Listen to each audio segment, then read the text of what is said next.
언젠가부터 우리 아이가 내 말을 잘 듣지 않더라고요. 무시당하는 기분.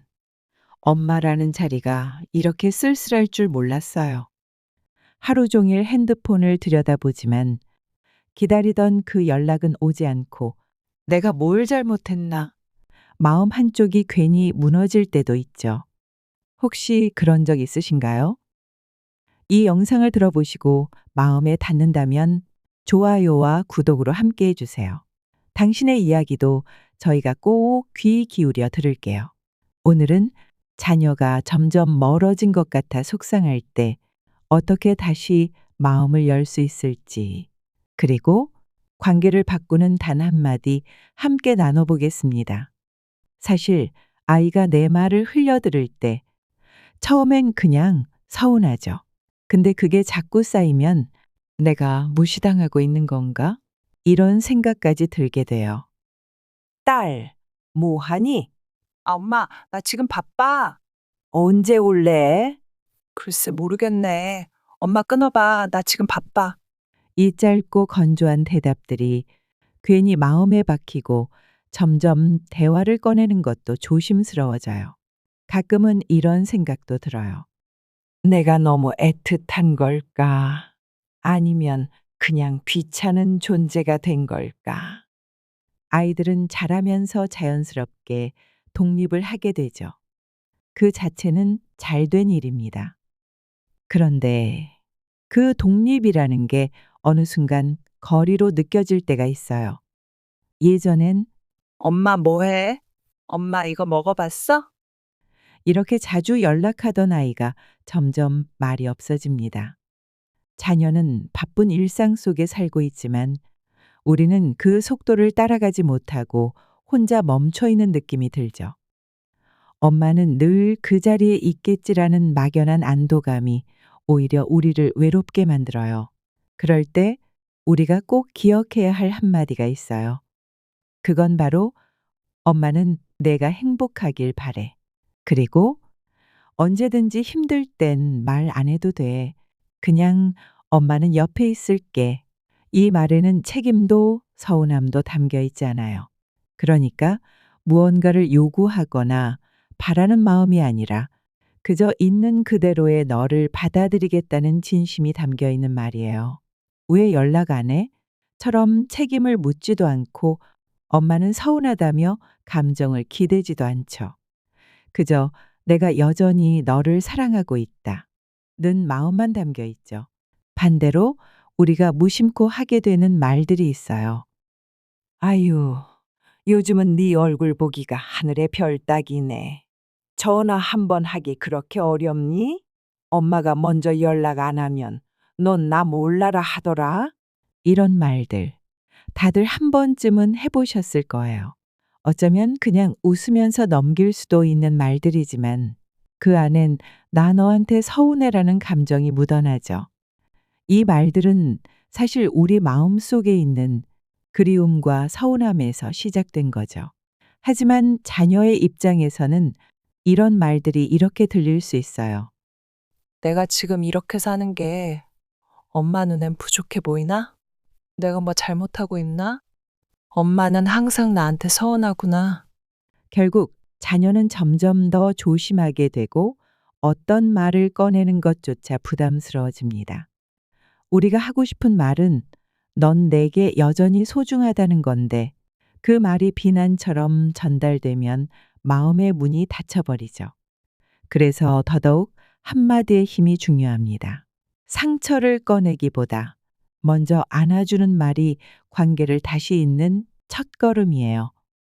어느 시청자분의 이야기입니다.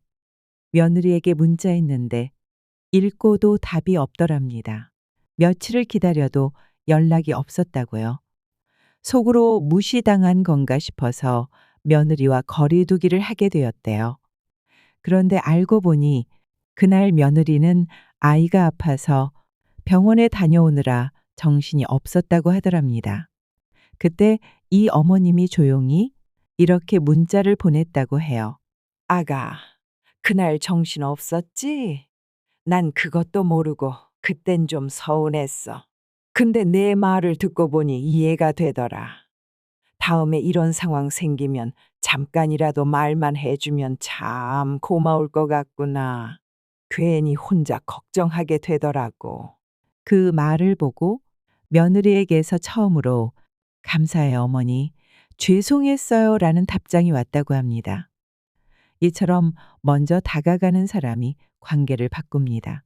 하지만 우리가 늘 그렇게 여유롭고 따뜻하게만 대할 순 없죠. 속으론 울컥하고 때론 참기 힘든 말이 튀어나올 때도 있어요. 그래서 준비했습니다. 마음은 아프지만 관계는 지키고 싶은 분들을 위해 오늘 영상의 핵심, 자녀와의 거리감을 줄이는 3가지 말 습관 함께 나눠볼게요. 첫째, 누구는 말고 나는 으로 말하세요. 우리는 자주 이런 말을 하곤 해요. 네 친구 지연인가 주연인가? 걔는 부모님이랑 여행도 잘 다닌다며? 어쩜 그렇게 딴 집 애들은 잘하냐? 이런 말은 의도는 안타까움이지만 자녀 입장에선 비교로 들립니다. 그럴 땐 이렇게 말해보세요. 나는 요즘 우리 딸 생각이 자주 나더라. 우리 딸이랑 어디 한번 다녀오면 좋겠네. 나는 으로 시작하는 말은 자녀가 방어하지 않게 만들고 엄마의 진짜 마음을 전달해 줍니다. 둘째, 요구 말고 공감으로 시작해 보세요. 엄마한테 전화 좀 자주 해. 엄마랑 대화 좀 해라. 이런 말은 들을 때마다 자녀가 의무감을 느끼고 부담을 느낄 수 있어요. 이럴 땐 이렇게 바꿔보세요. 알아. 우리 딸이 얼마나 바쁜지. 그래도 목소리 들으면 엄마 마음이 좀 풀리네. 우리 딸내미한테 문자 하나라도 오면 하루 종일 기분이 좋더라. 그게 엄마한텐 큰 힘이야.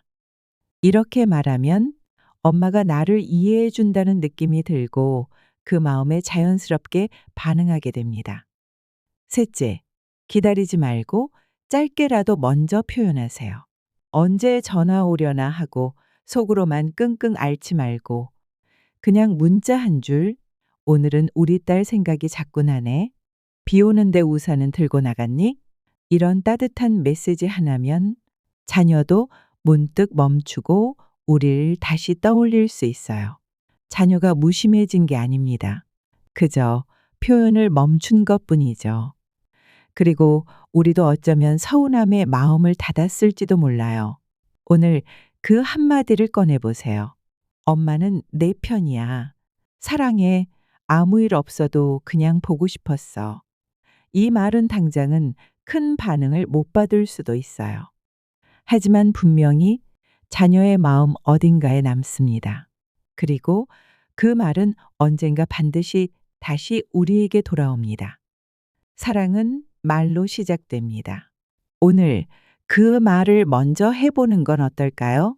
그리고 혹시 오늘 영상 보시면서 떠오른 생각이 있다면 댓글로 나눠주실 수 있을까요?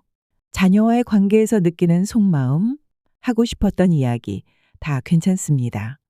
당신의 이야기가 다른 누군가에게 큰 위로가 될 수도 있으니까요. 그리고 이런 따뜻한 이야기들을 앞으로도 함께 나누고 싶다면 구독과 좋아요로 마음을 표현해 주세요. 여러분의 관심이 다음 이야기를 만드는 힘이 됩니다.